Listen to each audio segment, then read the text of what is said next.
இன்னைக்கு நம்ம இந்த வீடியோல என்ன பார்க்க போறோம் அப்படின்னா 12ஆம் வகுப்பு கணக்கு பதிவியல் பாடத்துல முதல் பாடம் வந்து நம்ம பார்க்க போறோம். அதுக்கு முன்னாடி நீங்க நம்ம சேனலுக்கு புதியவங்களா இருந்தா கீழே இருக்க சப்ஸ்கிரைப் பட்டனை பிரஸ் பண்ணிக்கோங்க. அதுக்கு பக்கத்துலயே பெல் பட்டன் இருக்கும், அதை கிளிக் பண்ணி ஆல் அப்படிங்கறத பிரஸ் பண்ணிக்கோங்க. அப்பதான் நாங்க போடுற வீடியோ வந்து உங்களுக்கு நோட்டிபிகேஷனா வந்துகிட்டே இருக்கும். ஃபர்ஸ்ட் வீடியோ, இதுக்கு முன்னாடி நம்ம போட்ட ஃபர்ஸ்ட் வீடியோ வந்து 12ஆம் வகுப்பு கணக்கு பதிவியலில் பாடம் 1 முழுமை பெறா பதிவேடுகளிலிருந்து கணக்குகள், அதோட தியரி வந்து நம்ம பார்த்தோம்.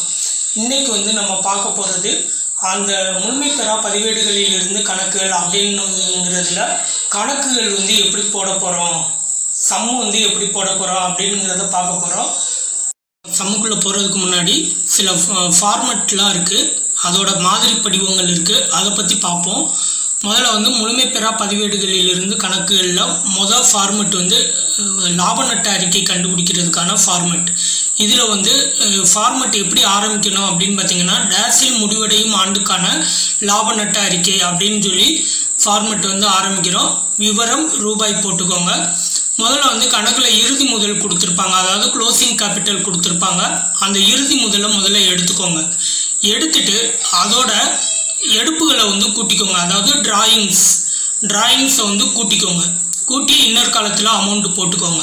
போட்டுட்டு அதுல இருந்து கழிக்க கூடுதல் முதல், அதாவது அடிஷனல் கேபிட்டலை வந்து அதுல இருந்து கழிச்சிருங்க.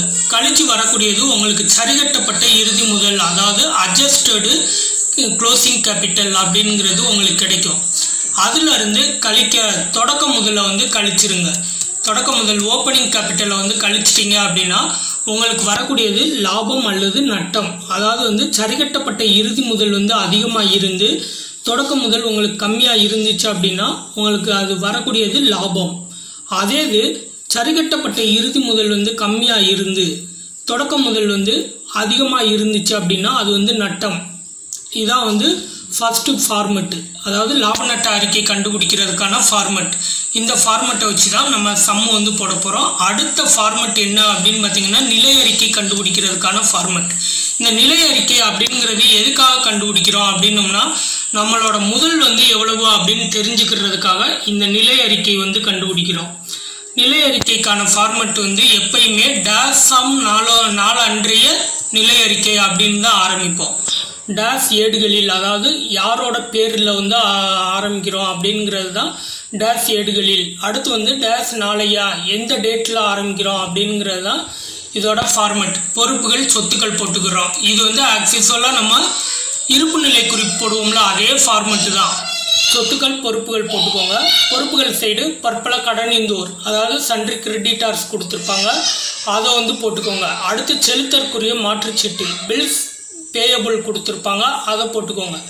அடுத்து கொடுபட வேண்டிய செலவுகள் அவுட்ஸ்டாண்டிங் எக்ஸ்பென்சஸ் கொடுத்துருப்பாங்க, அதை என்ட்ரு பண்ணிக்கோங்க. அடுத்து வங்கி மேல்வரை பற்று பேங்க் ஓவர் டிராஃப்ட் கொடுத்துருப்பாங்க, அதை பொறுப்புகள் சைடு காமிச்சிருங்க. சொத்துக்கள் சைடு கை ரொக்கம், அதாவது கேஷ் இன் ஹேண்டு வந்து என்ட்ரு பண்ணிக்கோங்க. அடுத்து வங்கி ரொக்கம் கேஷ் அட் பேங்க், இதை என்ட்ரு பண்ணிக்கோங்க. அடுத்து பற்பல கடனாளிகள் சன்ட்ரி டெப்டார்ஸ், பற்பல கடனாளிகள்னா சன்ட்ரி டெப்டார்ஸ், அதை என்ட்ரு பண்ணிக்கோங்க. அடுத்து பெறுதற்குரிய மாற்றுச்சீட்டு பில்ஸ் ரிசீவபிள். அடுத்து சரக்கிருப்பு ஸ்டாக்கு. அடுத்து முன்கூட்டி செலுத்திய செலவு ப்ரீபெய்டு எக்ஸ்பென்சஸ் அப்படிங்கிறத ஆட் பண்ணிக்கோங்க. அடுத்து நிலை சொத்துக்கள் ஃபிக்ஸட் அசெட், இதை பூரா கூட்டி பேலன்ஸ் வரும் பார்த்தீங்களா, பேலன்ஸ் வந்து பொறுப்புகள் சைடு பேலன்ஸ் வரும். அந்த பேலன்ஸ் தான் என்ன அப்படின்னு பார்த்தீங்கன்னா முதல் கேபிட்டல் அப்படிங்கிறது. சரியா, இது கேபிட்டல் கண்டுபிடிக்கிறதுக்கு தான் என்ன பயன்படுத்துகிறோம், நிலை அறிக்கை வந்து யூஸ் பண்ணுறோம். லாபம் அல்லது நட்டம் கண்டுபிடிக்கிறதுக்கு லாப நட்ட அறிக்கை வந்து தயார் பண்ணுவோம். இந்த கேபிட்டல் கண்டுபிடிக்கிறதுக்கு, அதாவது முதல் கண்டுபிடிக்கிறதுக்கு நிலை அறிக்கை வந்து தயார் பண்ணுறோம். இது ஒரு ஃபார்மெட். அடுத்து மூணாவது ஃபார்மெட் என்ன அப்படின்னு பார்த்தீங்கன்னா, மொத்த கடனாளிகள் கணக்கு, அதாவது டோட்டல் டெப்டார்ஸ் அக்கௌண்ட். இந்த மொத்த கடனாளிகள் கணக்கு எதுக்காக தயார் பண்ணுறோம் அப்படின்னம்னா, கடன் விற்பனை கண்டுபிடிக்கிறதுக்காக இந்த டோட்டல் டெப்டார்ஸ், அதாவது மொத்த கடனாளிகள் கணக்கு வந்து தயார் பண்ணுறோம். இதில் வந்து ஃபர்ஸ்ட் பார்த்தீங்க அப்படின்னம்னா, இருப்பு கீழ் கொண்டு வரப்பட்டது, அதாவது தொடக்க கடனாளிகள் கொடுத்துருப்பாங்க, இறுதி கடனாளிகள் கொடுத்துருப்பாங்க. அதில் தொடக்க கடனாளிகளை தான் இருப்பு கீழ் கொண்டு வரப்பட்டது அப்படின்னு சொல்லி கொண்டுட்டு வரோம். அடுத்து வங்கி கணக்கு காசோலை வந்து மறுத்திருப்பாங்க, அந்த காசோலை மறுக்கப்பட்டதை வந்து வங்கி கணக்கு அப்படின்னு சொல்லி டெபிட் சைடு காமிச்சிருங்க. அடுத்து பெறுதற்குரிய மாற்றுச்சீட்டு கணக்கு, மாற்றுச்சீட்டு வந்து மறுக்கப்பட்டது அப்படின்னு சொல்லியிருப்பாங்க, பெறுதற்குரிய மாற்றுச்சீட்டு மறுக்கப்பட்டது அப்படின்னு சொல்லி கணக்கில் கொடுத்துருப்பாங்க. அப்படி மறுக்கப்பட்டது அப்படின்னு வந்துருந்துச்சுன்னா அதையும் பற்று பக்கம் எழுதிக்கோங்க. அடுத்து வரவு பக்கம் ரொக்க கணக்கு, அதாவது பெற்றது காசோலை பெற்றதை வந்து ரொக்க கணக்குன்னு காமிச்சாலும் சரி, இல்லை வங்கி கணக்கு அப்படின்னு சொல்லி காமிச்சாலும் சரி, ரெண்டுல எப்படி வேணாலும் காமிச்சுக்கிடலாம். அடுத்து அளித்த தள்ளுபடி கணக்கு, அளித்த தள்ளுபடி கணக்கை வந்து வரவு சைடு காமிச்சுக்கோங்க. அடுத்து விற்பனை திருப்ப கணக்கு, அதாவது சேல்ஸ் ரிட்டர்ன் அக்கௌண்ட், அதை வந்து காமிச்சுக்கோங்க. அடுத்து வாராக்கடன் கணக்கு பேட் டெப்ட்ஸ், அதை வந்து காமிச்சுக்கோங்க. அடுத்து பெறுதற்குரிய மாற்றுச்சீட்டு கணக்கு, மாற்றுச்சீட்டு பெற்றதை வந்து இந்த பக்கம் வரவு பக்கம் காமிக்கிறோம். அடுத்து இருப்பு கீழ் இறக்கப்பட்டது, அதாவது இறுதி இருப்பு, இறுதி கடனாளிகள் இருக்குல்ல, அதை வந்து வரவு சைடு காமிச்சிடுறோம். இப்போ பேலன்ஸ் பார்க்குறோம். பேலன்ஸ் வரக்கூடியது பற்று பக்கம் பேலன்ஸ் வரும், அதை வந்து விற்பனை கணக்கு அப்படின்னு சொல்லி போட்டுக்கோங்க, இல்லை கடன் விற்பனை அப்படின்னு சொல்லி போட்டாலும் சரி. இதான் வந்து டோட்டல் டெப்டார்ஸ் அக்கௌண்ட், அதாவது மொத்த கடனாளிகள் கணக்கோட ஃபார்மெட். இது ஒரு ஃபார்மெட். அடுத்து வந்து பெறுதற்குரிய மாற்றுச்சீட்டு கணக்கு, இதை வந்து பில்ஸ் ரிசீவபிள் அக்கௌண்ட் அப்படின்னு சொல்லுவோம். இதில் வந்து என்ன பண்ணுறீங்க அப்படின்னா, இதுலேயும் எப்பயும் போல் தொடக்க பெறுதற்குரிய மாற்றுச்சீட்டு கொடுத்துருப்பாங்க, இறுதி பெறுதற்குரிய மாற்றுச்சீட்டு வந்து கொடுத்துருப்பாங்க. இப்போ தொடக்க பெறுதற்குரிய மாற்றுச்சீட்டு கணக்கை வந்து இருப்பு கீழ் கொண்டு வரப்பட்டது அப்படின்னு சொல்லி பற்று சைடு காமிச்சிருங்க. அதே மாதிரி வரவு சைடு ரொக்கம் அல்லது வங்கி கணக்குன்னு போட்டு பெறுதற்குரிய மாற்றுச்சீட்டு ஏற்கப்பட்டது அப்படின்னு சொல்லி போட்டுக்கோங்க. அதுலேயே கணக்குலேயே கொடுத்துருப்பாங்க ஏற்கப்பட்டது மறுக்கப்பட்டது அப்படின்னு சொல்லி. அப்போ ஏற்கப்பட்டதை வந்து வரவு சைடு காமிச்சிருங்க. அடுத்து பற்பல கடனாளிகள் கணக்கு, பெறுதற்குரிய மாற்றுச்சீட்டு மறுக்கப்பட்டது அப்படின்னு சொல்லி காமிச்சுக்கோங்க.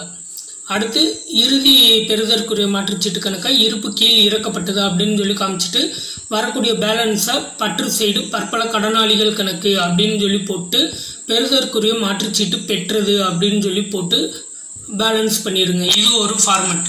இதே மாதிரி தான் அடுத்த ஃபார்மெட் வந்து கடன் கொள்முதல் கண்டுபிடிக்கணும். அதுக்கு வந்து என்ன கணக்கு தயார் பண்ணுறோம் அப்படின்னோம்னா டோட்டல் டெப்டார்ஸ் அக்கௌண்ட் வந்து தயார் பண்ணுறோம், அதாவது மொத்த கடனீந்தோர் கணக்கு, டோட்டல் கிரெடிட்டார்ஸ் அக்கௌண்ட் வந்து நம்ம தயார் பண்ணுறோம். இதில் வந்து டோட்டல் டெப்டார்ஸ் அக்கௌண்ட் மொத்த கடனாளிகள் கணக்கில் எப்படி போட்டிங்களோ அதை அப்படியே ஆப்போசிட்டாக போட போகிறோம். அங்கே பற்று பக்கம் போட்டதை பூரா இங்கிட்டு வரவு பக்கம் போட போகிறோம், அங்கிட்டு வரவு பக்கம் போட்டதை பூரா இங்கிட்டு பற்று பக்கம் போட போகிறோம். பார்த்தீங்கன்னா முதல்ல வந்து தொடக்க கடனாளிகளை வந்து வரவு சைடு இருப்பு கீழ் கொண்டு வரப்பட்டது அப்படின்னு சொல்லி காமிச்சுக்கோங்க. அடுத்து வந்து வங்கி கணக்கு காசோலை மறுக்கப்பட்டது அப்படின்னு சொல்லி கொடுத்துருப்பாங்க, அப்போ வங்கி கணக்கு அப்படின்னு சொல்லி போட்டுக்கோங்க.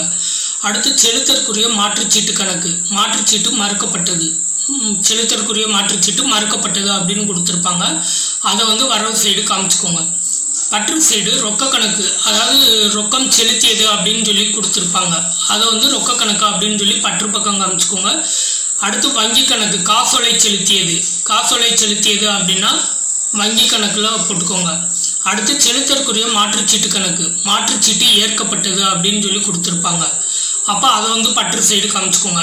இங்கே வந்து பெற்ற தள்ளுபடி கணக்கு வரும், அங்கே வந்து அளித்த தள்ளுபடி கணக்கு பார்த்தோம், டோட்டல் அதாவது மொத்த கடனாளிகள் கணக்கில் அளித்த தள்ளுபடி கணக்கு பார்த்தோம். இங்கே வந்து பெற்ற தள்ளுபடி கணக்கு, அதாவது டிஸ்கவுண்ட் பெய்டு அப்படின்னு சொல்லி கொடுத்துருப்பாங்க.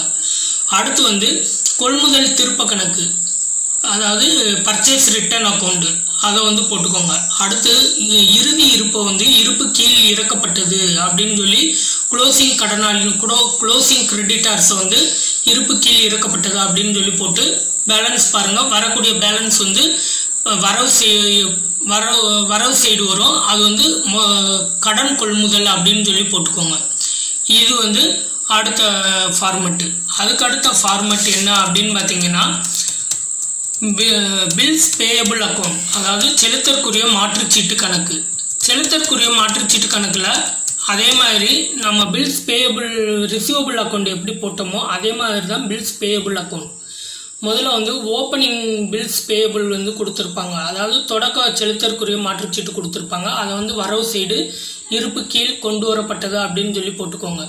அடுத்து வந்து ரொக்கம் அல்லது வங்கி கணக்கு அப்படின்னு சொல்லி பற்று சைடு மாற்றுச்சீட்டு செலுத்தியது அப்படின்னு சொல்லி போட்டுக்கோங்க.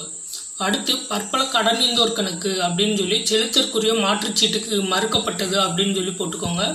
அடுத்து இருப்பு கீழ் இறக்கப்பட்டது, அதாவது இறுதி செலுத்தற்குரிய மாற்றுச்சீட்டு வந்து கொடுத்துருப்பாங்க. அதை வந்து இருப்பு கீழ் இறக்கப்பட்டது அப்படின்னு சொல்லி பற்று சைடு காமிச்சிட்டு பேலன்ஸ் வரக்கூடியது வரவு சைடு பற்பல கடனீந்தோர் கணக்கு அப்படின்னு சொல்லி போட்டு மாற்றுச்சீட்டு ஏற்கப்பட்டது அப்படின்னு சொல்லி போட்டுக்கோங்க. இது ஒரு ஃபார்மட். இந்த ஃபார்மட்டை வச்சு தான் நம்ம சம்முக்குள்ளே போகிறோம். இப்போ வாங்க ஃபர்ஸ்ட் சம்மு வந்து என்ன அப்படின்னு சொல்லி பார்ப்போம். பார்த்தீங்கன்னா பயிற்சி கணக்கில் ஃபர்ஸ்ட் கணக்கு பார்த்தீங்க அப்படின்னா கீழ்காணும் விவரங்களில் இருந்து லாபம் அல்லது நட்டம் கண்டறியவும் அப்படின்னு சொல்லியிருக்காங்க. இப்போ வந்து லாபமா நட்டமா அப்படிங்கிறத கண்டுபிடிக்கணும். ஆண்டின் தொடக்க முதல் கொடுத்துட்டாங்க, 5 லட்சம் ரூபா கொடுத்துட்டாங்க. இறுதி முதல் வந்து 8,50,000 கொடுத்துட்டாங்க. கூடுதல் முதல் 1,20,000 கொடுத்துட்டாங்க. அவ்வாண்டில் எடுப்புகள் வந்து 70,000 கொடுத்துட்டாங்க. இப்போ இதை வச்சு நம்ம சம்மு போட போகிறோம். சம்மு போட்டோம் அப்படின்னோம்னா முதல்ல வந்து அந்த டேட்டில் வந்து போட்டுக்கோங்க. 31 மார்ச் 2019 நாளோடு முடிவடையும் ஆண்டுக்குரிய லாப நட்ட அறிக்கை அப்படின்னு சொல்லி போட்டுக்கோங்க. போட்டுட்டு விவரம் ரூபாய் தொகை போட்டுக்கோங்க. முதல்ல வந்து இறுதி முதல்ல வந்து எடுத்துக்கோங்க, அதாவது க்ளோசிங் கேபிட்டலை வந்து எடுத்துக்கோங்க. எவ்வளோன்னா 8,50,000. க்ளோசிங் கேபிட்டல் வந்து 8,50,000 போட்டோம். அடுத்து அதோட எதை கூட்டுறோம் அப்படின்னோம்னா டிராயிங்ஸ், அதாவது எடுப்புகளை வந்து கூட்டுறோம். எடுப்புகள் எவ்வளவு அப்படின்னு பார்த்தீங்கன்னா 70,000. 8,50,000ல் 70,000 கூட்டணும் அப்படின்னோம்னா உங்களுக்கு 9,20,000 கிடைக்கும். இந்த 9,20,000ல் கழிக்க கூடுதல் முதல், அதாவது அடிஷனல் கேபிட்டல் கொடுத்துருக்காங்க. அடிஷனல் கேபிட்டல் வந்து 1,20,000 கொடுத்துருக்காங்க. அந்த 1,20,000 வந்து கழிச்சிருங்க. கழிச்சிங்கன்னா உங்களுக்கு வர்றது 8 லட்சம் வரும். 8 லட்சம் என்ன அப்படின்னு பார்த்தீங்கன்னா சரிகட்டப்பட்ட இறுதி முதல். இதான் வந்து சரிகட்டப்பட்ட இறுதி முதல். இந்த இறுதி முதல்ல இருந்து கழிக்க தொடக்க முதல்ல வந்து கழிச்சிருங்க, அதாவது ஓப்பனிங் கேபிட்டலை வந்து கழிச்சிருங்க. ஓப்பனிங் கேபிட்டல் எவ்வளவு அப்படின்னு பார்த்தீங்கன்னா 5 லட்சம் ரூபா. இந்த 5 லட்சத்தை கழிச்சிங்க அப்படின்னா உங்களுக்கு சரிகட்டப்பட்ட இறுதி முதல் வந்து அதிகமாக இருக்குது, தொடக்க முதல் வந்து கம்மியாக இருக்குது. அப்போ நம்மளுக்கு வரக்கூடியது லாபம். லாபம் எவ்வளவு அப்படின்னு பார்த்தீங்கன்னா 3 லட்சம் ரூபா. முதல்ல வந்து நம்மளுக்கு லாபம் கேட்டிருந்தாங்க அப்படின்னா ஸ்டெப் பை ஸ்டெப்பாக வாங்க. முதல்ல இறுதி முதலோட டிராயிங்ஸை கூட்டிக்கோங்க. கூட்டிட்டு அதுல இருந்து கூடுதல் முதல்ல கழிச்சுக்கோங்க. அது கழிச்சு வர்றது சரிகட்டப்பட்ட இறுதி முதல். அதுல இருந்து தொடக்க முதல்ல கழிச்சுக்கோங்க. கழிச்சிங்கன்னா உங்களுக்கு வரக்கூடியது லாபம். இதான் வந்து ஃபர்ஸ்ட் சம்மு. அடுத்து செகண்ட் சம்மு பார்த்தீங்க அப்படின்னா பின்வரும் தகவல்களில் இருந்து லாபம் அல்லது நட்டம் கண்டறியவும்.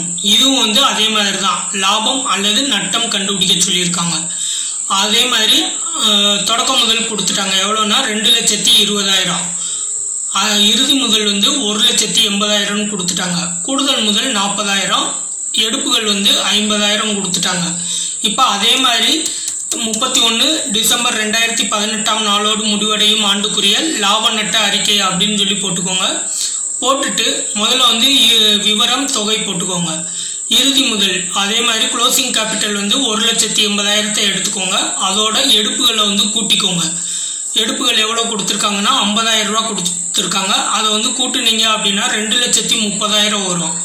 அதுல இருந்து கழிக்க கூடுதல் முதல்ல வந்து கழிச்சிருங்க. அடிஷனல் கேபிட்டலை எவ்வளவு அப்படின்னு பார்த்தீங்கன்னா 40,000 ரூபா. அந்த 40,000 கழிச்சிங்க அப்படின்னா சரிகட்டப்பட்ட கூடுதல் முதல் வந்து 1,90,000 வரும். அந்த 1,90,000ல் கழிக்க தொடக்க முதல்ல வந்து கழிச்சிருங்க. ஓப்பனிங் கேபிட்டல் எவ்வளோன்னா 2,20,000 கழிச்சிங்க அப்படின்னா உங்களுக்கு இதில் பார்த்தீங்க அப்படின்னா சரிகட்டப்பட்ட கூடுதல் முதல் வந்து கம்மியாக இருக்குது, தொடக்க முதல் வந்து அதிகமாக இருக்குது. அதனால நம்மளுக்கு வரக்கூடியது நட்டம். நட்டம் எவ்வளவு அப்படின்னு பார்த்தீங்கன்னா 30,000 ரூபா வந்து நட்டமாக வந்து கிடைச்சிருக்கு. முதல் சம்மில் பார்த்தோம் சரிகட்டப்பட்ட கூடுதல் முதல் வந்து அதிகமாக இருந்துச்சு, தொடக்க முதல் கம்மியாக இருந்துச்சு. அதனால நம்மளுக்கு வந்தது லாபம். செகண்ட் சம்மில் பார்த்தா சரிகட்டப்பட்ட கூடுதல் முதல் வந்து கம்மியாக இருக்குது, தொடக்க முதல் வந்து அதிகமாக இருக்குது. அதனால நம்மளுக்கு கிடைக்கிறது நட்டம் வந்து கிடைச்சிருக்கு. இதான் வந்து செகண்ட் சம்மில் நம்ம பார்த்தது. சம்மு பார்த்தீங்க அப்படின்னா பின்வரும் விவரங்களில் இருந்து விடுபட்ட தகவல்களை காணவும் அப்படின்னு சொல்லியிருக்காங்க. இறுதி முதல் கொடுத்துட்டாங்க. எவ்வளவு அப்படின்னா 80,000 கொடுத்துருக்காங்க. கூடுதல் முதல் வந்து 30,000 கொடுத்துருக்காங்க. எடுப்புகள் வந்து 15,000 கொடுத்துருக்காங்க. தொடக்க முதல் வந்து எவ்வளவுன்னு கண்டுபிடிக்க சொல்லியிருக்காங்க. அதே மாதிரி அந்த ஆண்டோட நட்டம் வந்து கொடுத்துருக்காங்க. எவ்வளவா அப்படின்னா 25,000 கொடுத்துருக்காங்க. இப்போ தொடக்க முதல் கண்டுபிடிக்கணும். அதுக்கான ஃபார்மெட்டும் அதே தான். எந்த வருஷம் அப்படின்னு பார்த்தீங்கன்னா 31 மார்ச் 2018 நாளோடு முடிவடையும் ஆண்டுக்குரிய லாப நட்ட அறிக்கை அப்படின்னு சொல்லி போடுறோம். முதல்ல வந்து விவரம் தொகை போட்டுக்கோங்க. இறுதி முதல் எடுத்துக்கோங்க. இறுதி முதல் வந்து எவ்வளவு அப்படின்னு பார்த்தீங்கன்னா 80,000 போட்டுக்கோங்க. அடுத்து வந்து கூடுதல் முதல், அதாவது இறுதி முதல் போட்டிங்க. அடுத்து எடுப்புகள் வந்து கொடுத்துருக்காங்க உங்களுக்கு கணக்கில். அந்த எடுப்புகளை எடுத்துக்கோங்க. 15,000 எடுத்து கூட்டுனீங்க அப்படின்னா 95,000 வரும். அந்த 95,000த்தில் கழிக்க கூடுதல் முதல் நம்மளுக்கு தெரியும். அந்த கூடுதல் முதல்ல கழிச்சிருங்க. 30,000 கழிச்சிங்க அப்படின்னா 65,000 வந்து வரும். அது வந்து என்ன அப்படின்னு பார்த்தீங்கன்னா சரிகட்டப்பட்ட இறுதி முதல். இப்போ நம்மளுக்கு எது தெரியாது, தொடக்க முதல் வந்து தெரியாது. அப்போ நட்டம் வந்து நம்மளுக்கு தெரியும். எவ்வளவு அப்படின்னா 25,000, லாஸ் வந்து 25,000 தெரியும். அப்போ நம்மளுக்கு தொடக்க முதல் தெரியணும் அப்படின்னோம்னா சரிகட்டப்பட்ட இறுதி முதலையும் நட்டத்தையும், அதாவது லாஸையும் வந்து கூட்டிக்கோங்க. கூட்டுனீங்க அப்படின்னா 90,000 வரும். அதான் வந்து தொடக்க முதல். ஏன்னா நம்மளுக்கு நட்டம் தெரியும். நட்டம் தெரியல அப்படின்னா நம்ம வந்து எப்பயுமே கழிப்போம். சரிகட்டப்பட்ட இறுதி முதல்ல இருந்து தொடக்க முதல்ல கழிச்சோம்னா நம்மளுக்கு லாஸ் வந்து கிடைக்கும், நட்டம் வந்து கிடைக்கும். ஆனால் இப்போ சம்பளம் வந்து நம்மளுக்கு நட்டம் கொடுத்ததுனால தொடக்க முதல் கேட்டிருக்காங்க. தொடக்க முதல் கண்டுபிடிக்கணும் அப்படின்னா சரிகட்டப்பட்ட இறுதி முதல் நம்மளுக்கு தெரிஞ்சு போகும், நட்டம் வந்து நம்மளுக்கு தெரியும். அப்போ அது ரெண்டையும் கூட்டிட்டோம் அப்படின்னோம்னா நம்மளுக்கு கிடைக்கிறது தொடக்க முதல். இதான் வந்து தேர்ட் சம். திரும்ப எக்ஸ்பிளைன் பண்ணுறேன், கேட்டுக்கோங்க. இறுதி முதல் நம்மளுக்கு தெரியும், எடுப்புகள் தெரியும். அப்போ அது ரெண்டையும் எப்பயும் போல கூட்டிடுங்க. இறுதி முதல் 80,000 எடுப்புகள் வந்து 15,000 கூட்டுனீங்க அப்படின்னா 95,000. அடுத்த ஸ்டெப்பும் நம்மளுக்கு தெரியும். கூடுதல் முதல் கொடுத்துட்டாங்க. அப்போ கூடுதல் முதல்ல கழிச்சிருங்க.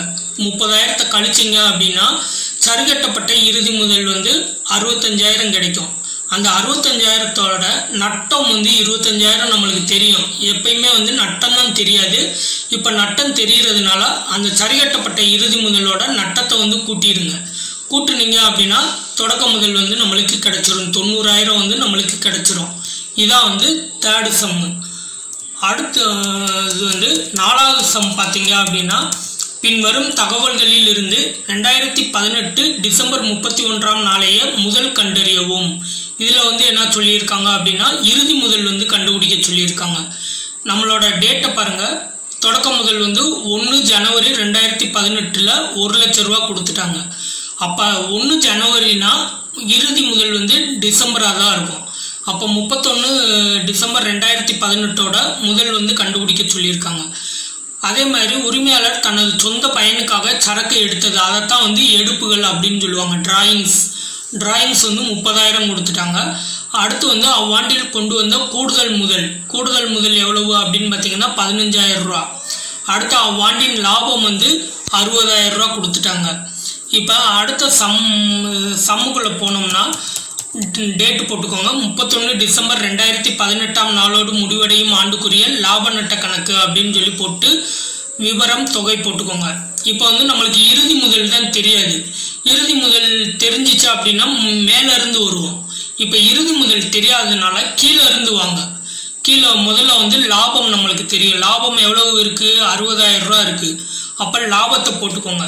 லாபத்தை போட்டுட்டு அதோட எதை கூட்டணும் அப்படின்னா தொடக்க முதல்ல வந்து கூட்டிக்கோங்க. லாபத்தோட தொடக்க முதல் கூட்டுனீங்க அப்படின்னா தொடக்க முதல் எவ்வளோ கொடுத்துருக்காங்க அப்படின்னா 1 லட்ச ரூபா கொடுத்துருக்காங்க. அப்போ அதை கூட்டுனீங்க அப்படின்னா 1,60,000 அப்படிங்கிறது தான் சரிகட்டப்பட்ட இறுதி முதல். இந்த சரிகட்டப்பட்ட இறுதி முதலோட கூடுதல் முதல்ல கூட்டிக்கோங்க. அடிஷ்னல் கேபிட்டலை வந்து கூட்டிக்கோங்க. கூட்டுனீங்க அப்படின்னா அடிஷ்னல் கேபிட்டல் 15,000 ரூபா இருக்குது. அதை கூட்டுனீங்க அப்படின்னா 1,75,000. அந்த 1,75,000த்தில் எடுப்புகளை வந்து கழிச்சுக்கோங்க. கழிச்சிங்க அப்படின்னா 30,000 கழிச்சிங்க அப்படின்னா 1,45,000 வரும். அதுதான் வந்து இறுதி முதல். எப்பயுமே இறுதி முதல் கொடுத்தாங்க அப்படின்னா எடுப்புகளை வந்து கூட்டுவோம், கூடுதல் முதல்ல கழிப்போம், தொடக்க முதல்ல கழிப்போம். இப்போ ரிவர்ஸில் இருந்து போகிறதுனால எதெல்லாம் அங்கே கூட்டணுமோ அதெல்லாம் இங்கே கழிச்சிருங்க. எதெல்லாம் அங்கே கழிச்சோமோ அதெல்லாம் வந்து இங்கே கூட்டிடுங்க. அப்போ லாபத்தோட தொடக்க முதல்ல கூட்டுறோம், கூட்டி வரக்கூடியது சரிகட்டப்பட்ட இறுதி முதல், அதோட கூடுதல் முதல்ல கூட்டுறோம், அதில் வரக்கூடியதை வச்சு எடுப்புகளை வந்து கழிக்கிறோம். டிராயிங்ஸை கழிச்சிட்டு வரக்கூடியதுதான் க்ளோசிங் கேபிட்டல் அப்படிங்கிறது. இது ஒரு ஃபார்மெட். சரியா? அப்போ இறுதி முதல் கொடுத்தாலும் நம்மளால் கண்டுபிடிக்க முடியும், தொடக்க முதல் கொடுத்தாலும் நம்மளால் கண்டுபிடிக்க முடியும், எடுப்புகள் கேட்டாலும் நம்மளால் கண்டுபிடிக்க முடியும், அப்புறம் லாபமா நட்டமான்னு கேட்டாலும் நம்மளால் இந்த ஃபார்மெட்டை போட்டு கண்டுபிடிக்க முடியும். அடுத்து வாங்க, 5வது சம் என்ன அப்படின்னு பார்த்தீங்கன்னா, பின்வரும் விவரங்களில் இருந்து விடுபட்ட தகவல்களை காண்க அப்படின்னு சொல்லியிருக்காங்க. ஆரம்ப முதல், அதாவது தொடக்க முதல் கொடுத்துட்டாங்க. ஓப்பனிங் கேபிட்டல் 40,000 கொடுத்துட்டாங்க. அதே மாதிரி இறுதி முதல் க்ளோசிங் கேபிட்டல் 50,000 கொடுத்துட்டாங்க. கூடுதல் முதல் அடிஷ்னல் கேபிட்டல் 7,000 கொடுத்துட்டாங்க. லாபம் ப்ராஃபிட் வந்து 8,000 கொடுத்துட்டாங்க. இப்போ வந்து எடுப்புகள் கேட்டிருக்காங்க. அதே மாதிரி கீழே இருந்து வாங்க, மேலே இருந்து போகாமல் கீழே இருந்து வாங்க. முதல்ல வந்து லாபம் வந்து எவ்வளோ கொடுத்துருக்காங்க? 8,000 ரூபா கொடுத்துருக்காங்க. அதோட கூட்டுக தொடக்க முதல்ல வந்து கூட்டுறோம், அதாவது ஓப்பனிங் கேபிட்டலாக கூட்டுறோம். எவ்வளவா அப்படின்னு பார்த்தீங்கன்னா 40,000, 40,000 ரூபாயை கூட்டணும் அப்படின்னோம்னா 48,000, 48,000 வரும். அதுதான் வந்து என்ன அப்படின்னு பார்த்தீங்கன்னா சரிகட்டப்பட்ட இறுதி முதல், அதாவது அட்ஜஸ்டடு க்ளோசிங் கேபிட்டல் அப்படிங்கிறது. அடுத்து அதோட ஆட் கூட்டுக கூடுதல் முதல் அடிஷ்னல் கேபிட்டலை கூட்டிக்கோங்க. எவ்வளவா அப்படின்னா 7,000, 7,000 ரூபா. அதை கூட்டினீங்க அப்படின்னா 55,000, 50,000 ரூபா கிடைக்கும். அதோட கழிக்க எடுப்புகள் டிராயிங்ஸ் வந்து எவ்வளோ கொடுத்துருக்காங்க அப்படின்னா 5,000 வந்து நம்மளுக்கு கொடுக்கல. அதனால இந்த கூடுதல் முதல்ல கூட்டிட்டு ஒரு அமௌண்ட் வச்சுருப்பீங்க. எது நம்மளுக்கு தெரியும் அப்படின்னா இறுதி முதல் க்ளோசிங் கேபிட்டல் வந்து தெரியும். எவ்வளவு அப்படின்னா 50,000 ரூபா. அப்போ ரெண்டுக்கும் இடைப்பட்டது தான் என்னது? எடுப்புகள் டிராயிங்ஸ் அப்படிங்கிறது. எவ்வளவு அப்படின்னு பார்த்தீங்கன்னா 5,000 ருபீஸ் வந்து டிராயிங்ஸ். இப்போ நீங்கள் மேலே இருந்து வந்தீங்கன்னா சரியாக இருக்கும். இறுதி முதலோட டிராயிங்ஸை கூட்டுங்க, 55,000 வரும். 50,000தோட 5,000 கூட்டுனீங்க அப்படின்னா 55,000 வரும். அதோட கூடுதல் முதல்ல வந்து கழிங்க, 7,000 ரூபாயை கழிச்சிங்க அப்படின்னா 48,000 வரும். அதுதான் சரிகட்டப்பட்ட இறுதி முதல். அதுலேருந்து தொடக்க முதல்ல 40,000 கழிச்சிங்க அப்படின்னா நம்மளுக்கு வர்றது 8,000 ரூபா வந்து ப்ராஃபிட் வந்து கிடைக்கும். இதான் வந்து 5வது சம்மில். சம் பார்த்தீங்க அப்படின்னா 2019 மார்ச் 31 அன்று தாமஸ் என்பவரின் ஏடுகளில் இருந்து பெறப்பட்ட இருப்புகள் பின்வருமாறு. அதாவது வந்து தாமஸோட ஏடுகளில் இருந்து இருப்புகள் வந்து எடுத்திருக்காங்க. பற்பல கடனீந்தோர் வந்து 6 லட்சம் ரூபா கொடுத்துருக்காங்க. சன்ட்ரி கிரெடிட்டர்ஸ் அறைகள் அண்ட் ஃபர்னிச்சர் வந்து 80,000. நிலம் மற்றும் கட்டடம் லேண்ட் அண்ட் பில்டிங் வந்து 3 lakhs 3 லட்சம் ரூபா கொடுத்துருக்காங்க. பற்பல கடனாளிகள் சன்ட்ரி டெப்டார்ஸ் வந்து 3,20,000 கொடுத்துருக்காங்க. செலுத்தற்குரிய மாற்றுச்சீட்டு பில்ஸ் பேயபிள் வந்து 1,20,000 கொடுத்துருக்காங்க. கைரொக்கம் வந்து 20,000. கேஷிங் ஹேண்ட் வந்து 28,000 கொடுத்துருக்காங்க. பெறுதற்குரிய மாற்றுச்சீட்டுகள் பில்ஸ் பேயபிள் பில்ஸ் ரிசீவபிள் வந்து 60,000 கொடுத்துருக்காங்க. சரக்கிருப்பு ஸ்டாக் வந்து 2,20,000 கொடுத்துருக்காங்க. 2019 மார்ச் 31 நாளைய நிலை அறிக்கை தயாரிக்கவும் மற்றும் அந்நாளைய முதல் கண்டறியவும். அதாவது வந்து நிலை அறிக்கை தயாரிச்சா அது மூலமா வந்து முதல் கண்டுபிடிக்க சொல்லியிருக்காங்க. சம் வந்து தாமஸ் என்பவரின் ஏடுகளில் 2019 மார்ச் 31 நாளைய நிலை அறிக்கை, அதாவது வந்து இருப்பு நிலை குறிப்பு தயாரிக்கிறதுக்கு பதிலாக நிலை அறிக்கை வந்து கண்டுபிடிக்கிறோம். பொறுப்புகள் சொத்துக்கள் அப்படின்னு சொல்லி போட்டுக்கோங்க. பற்பல கடனீந்தோர் சன்ட்ரி கிரெடிட்டர்ஸ் வந்து பொறுப்புகள் சைடு, பற்பல கடனீந்தோர் சன்ட்ரி கிரெடிட்டர்ஸ் 6 லட்சம் ரூபா போட்டுக்கோங்க. செலுத்தற்குரிய மாற்றுச்சீட்டு பில்ஸ் பேயபிள் வந்து 1,20,000 போட்டுக்கோங்க. அடுத்து வந்து சொத்துக்கள் சைடு அறைகள் அண்ட் ஃபர்னிச்சர் வந்து 80,000. நிலம் மற்றும் கட்டடம் லேண்ட் அண்ட் பில்டிங் வந்து 3 லட்சம் ரூபா போட்டுக்கோங்க. பற்பல கடனாளிகள் சன்ட்ரி டெப்டார்ஸ் வந்து 3,20,000 கொடுத்துருக்காங்க போட்டுக்கோங்க. கைரொக்கம் கேஷிங் ஹேண்ட் வந்து 20,000 கொடுத்துருக்காங்க, அதையும் போட்டுக்கோங்க. சரக்கிருப்பு ஸ்டாக் வந்து 2,20,000 போட்டுக்கோங்க. பெறுதற்குரிய மாற்றுச்சீட்டு பில்ஸ் ரிசீவபிள் வந்து 60,000 கொடுத்துருக்காங்க, அதையும் என்ட்ரு பண்ணிக்கோங்க. இப்போ ரெண்டு பக்கம் கூட்டி பார்த்தீங்க அப்படின்னா 10 லட்சம் ரூபா வந்து வரணும். 10 லட்சம் ரூபா சொத்துக்கள் சைடு 10 லட்சம் ரூபா வரும். பொறுப்புகள் சைடு வந்து 7,20,000 தான் வரும். அப்போ ரெண்டுக்கும் உள்ள டிஃபரன்ஸ் பேலன்ஸ் வந்து என்ன அப்படின்னு பார்த்தீங்கன்னா முதல், அதாவது கேபிட்டல் அப்படிங்கிறது 2,80,000 ரூபா வந்து கேபிட்டலாக வந்து நம்ம என்ட்ரு பண்ணியிருக்கோம். இதான் வந்து 6வது சம்மு. இதுக்கு அடுத்த வீடியோவில் வந்து 7வது சம்மில் இருந்து பார்ப்போம். நன்றி.